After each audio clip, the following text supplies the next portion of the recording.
আবারও দুবাইয়ে একটা গাড়ি ভাড়া করে কয়েকশো ভিডিও করে ফেললো টিকটকার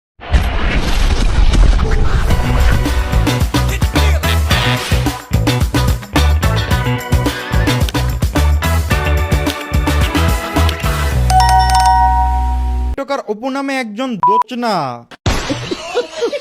আর আপনারা কি জানেন টিকটকার অপুর মতন একজন চাপরি ছেলে যে কিনা সারা জীবন বাংলাদেশে বসে চাপরিগিরি করতো, সে দুবাইয়ে গিয়ে কিভাবে এইসব গাবি নিয়ে ঘুরতেছে, কিভাবে এইসব সোয়াব গুলা করতেছে, কিভাবে এইসব গাড়িগুলা নিয়ে ভিডিও করতেছে, কিভাবে কিভাবে তো চলেন আপনাদেরকে বিষয়টা খুলে বলি। টিকটকার অপুর মতন একজন ছাপরি বাংলাদেশে বসে সারাদিন ছাপরিগিরি করতো, তার জন্য তার ফ্যামিলিতে অনেক ধরনের সমস্যা দেখা দিছিল। তারপর তার ফ্যামিলি তাকে বিমানে চড়ায় টুকুস করে দুবাইয়ে পাঠায় দেয় কামলা দিতে।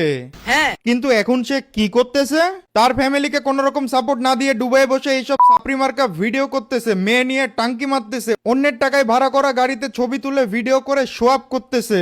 আর আপনার ফ্যামিলির সাথে আপনার ভালো সম্পর্ক থাকলে আপনি কখনোই দুবাইয়ে বসে আড্ডায় করেন অন্তত এইসব ভিডিওগুলা করতে পারতেন না।